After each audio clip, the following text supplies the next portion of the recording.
ये अभी जो जल संकट गहराया हुआ है शहर में, तो कल जो डैम है माचागुड़ा डैम, उससे पानी छोड़ दिया गया है, जिसको लेकर अभी फिर चर्चा है कि 7 से 8 दिन और लगेंगे। तो इस समस्या से निपटारे करने के लिए क्या योजनाएं बनाई? देखिए, अभी तो तत्काल में हमारा जो एनटी कंपनी ग्रामीण क्षेत्र में पानी दे रहा था, और हमारा जो गवरिया तालाब है, यहाँ पे जो इंटेक वेल लगा हुआ है, यहाँ पर जो फिल्टर प्लांट है, उसको भी हम लिफ्ट करके इसके माध्यम से शहर को पानी नगर पालिका दे रही है। और एनटी कंपनी को सिवनी कलेक्टर के जरिए पर एक दिन ग्रामीण क्षेत्र में, एक दिन शहर में दे रहे हैं। इससे भी लगभग वो 4-5 दिन और निकल जाएंगे। तब तक हमारा उम्मीद भी है और विश्वास भी है कि हमारा माछागोड़ा का पानी उस इंटेक वेल में चला जाएगा जहाँ से म्युनिसिपल पानी को लिफ्ट कर रहा था। वहां से ऐसा करने के बाद हमारी सुधर जाएगी। तो और ज्यादा उम्मीद नहीं है कि अब ऐसा नहीं लगता कि अब जन संकट रहेगा, शीघ्र समाप्त होगा। टैंकों से भी नगर पालिका सप्लाई कर रही है।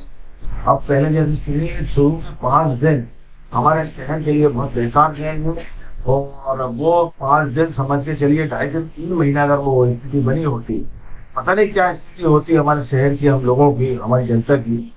वो बड़ा गंदा सपना था, और अब हम समझते हैं कि वो बस गंदे सपने से हम उभरने जा रहे हैं, और जनता के लिए भी राहत की बात।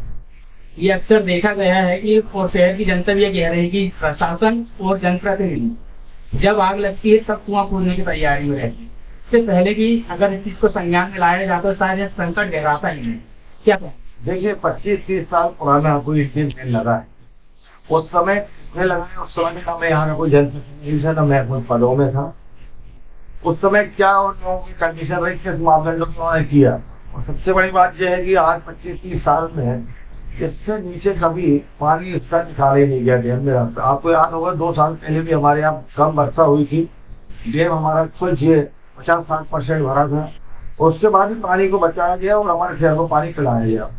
इसमें कहीं ना कहीं प्रशासन की लापरवाही भी है, और जो जिनकी ड्यूटी है उनकी भी लापरवाही है।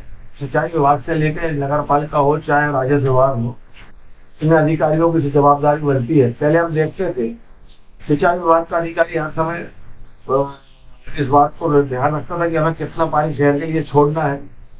नगर पालिका भी ध्यान रखती थी कि हमें पानी कितना बचा है, हमको इसको देखना है।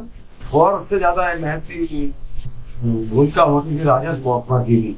कलेक्टर से लेकर एसडीएम तहसीलदार भी इस बात को संज्ञान लेते थे, और इस बार मैं कह सकता हूँ सबकी तरफ से इसमें संज्ञान ले लिया गया। मैं आपको बताना चाहूंगा, जिस समय उन्होंने पानी बालाघाट के लिए छोड़ा, तब से ही मैंने सबको अवगत कराया हो कि ये पानी कम हो रहा है। जवाबदारी उनकी थी, उनको अवगत कराया। सिंचाई विभाग को भी बोला, जो मैंने बल्कि मंत्री जी को भी अवगत कराया सिंचाई विभाग के, और मेरी नगर पालिका को भी सूचना दी, जिला कलेक्टर को भी सूचना दी। जब तक होते बंद होते जब मैंने अधिक इसमें विरोध दर्ज किया, तब जाकर वो पानी बंद हुआ। और मैं इस बात के लिए और कहना चाहता हूँ, जो मापदंड वो बता रहे थे कि हम इस लेवल में बंद किया है, लेकिन मैं कह सकता हूँ बंद करने के बाद भी 2 मीटर पानी नीचे कैसे चला गया। कहीं ना कहीं तकनीकी इनकी खामियां हैं, जिनकी वजह से शहर को आया प्रॉब्लम। और आप ये कह रहे हैं कि जब आग लगती है, जब कुआं खोदने की आवश्यकता है, तो स्पष्ट है कि ये स्थिति बनी क्यों।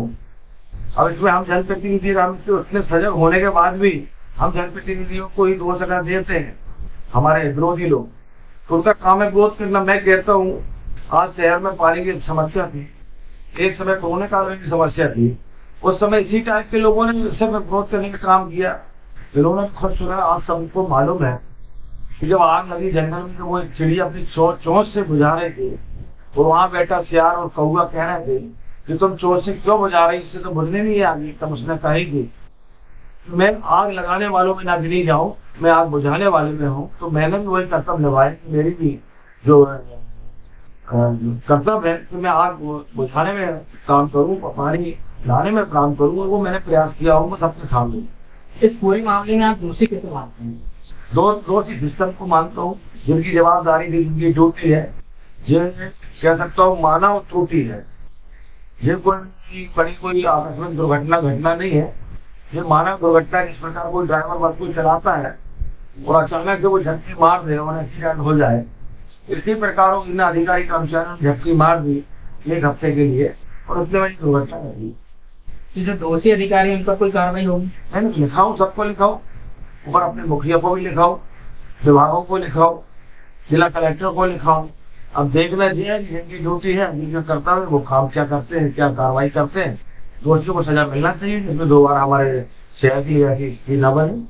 माचा बोरा डैम में जो पानी छूटा है उस बात को लेकर कांग्रेस ने कभी एक बार फ्री की राजनीति खेलते हुए बोला है कि इसमें कांग्रेस का अहम योगदान है, क्या कहेंगे?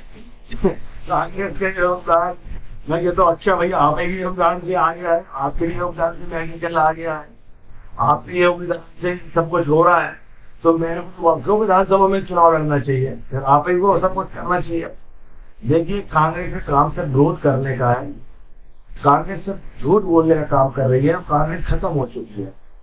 उनके जो अध्यक्ष जी है 15 साल से यहाँ जिला अध्यक्ष बने, उन्होंने अपनी कांग्रेस को खत्म कर दिया।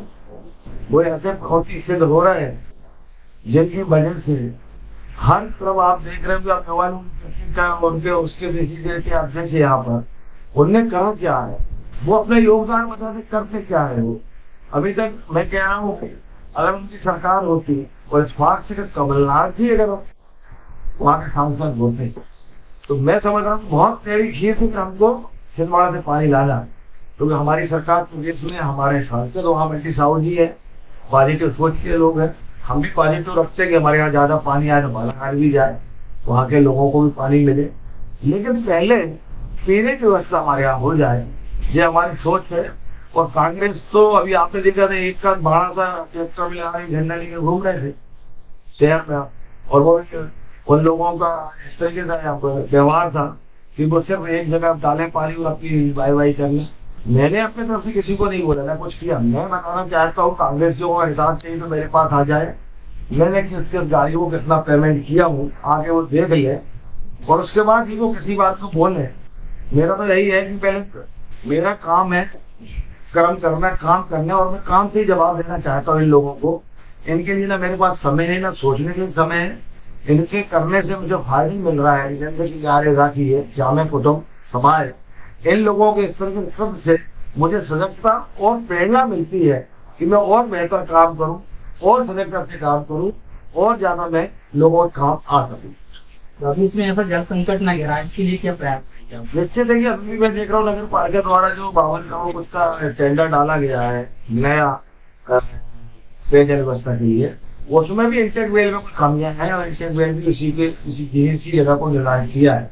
अब मेरा प्रयास रहेगा सबसे आखिरी क्षेत्र में जहाँ पर हमारा वाटर जो वो रुका हुआ टैंक है, वहां पर इंटेक वेल बने, वहां से ही हम स्टोर पानी को लेके आए, जिसमें आने वाले समय में आज 25-30 साल के लिए वो बने, 25-30 साल से वो प्रॉब्लम ना आए। लेकिन मैं आपको बताना चाहूंगा, डैम भी धीरे धीरे टूटता जा रहा है। आने वाला 50 साल निकल गया, अगले 50 साल में वो डैम भी खत्म हो जाएगा। तो इसके लिए कहीं ना कहीं हमको नए जल स्रोत और पैदा करना पड़ेगा। हम चाहते हैं जिन एरिया में भी हम टैंक बनाएं, और जिनमें जब बारिश होती है उनको भी हम लिफ्ट करके और एरिया में पानी भरे। अगर हमारे पास और कोई स्रोत नदियों के द्वारा पानी नहीं आ रहा है, तो हम जहाँ बहता हुआ पानी है, जो हमारा बह के बाहर नदियों जाता है, उससे भी हम लिफ्ट कर करके ड्राई एरिया में टैंक तालाब बनाकर उसको भर के रखें। इमरजेंसी के लिए न सिंचाई में काम आए, न कहीं आए, वो सिर्फ पानी हमारा बचा रहे। ऐसी स्थिति में इसका भी एक हल करने पाया, उपयोग करने का काम करने के लिए हमें और सोचना पड़ेगा, और एक कदम आगे अब जाना पड़ेगा।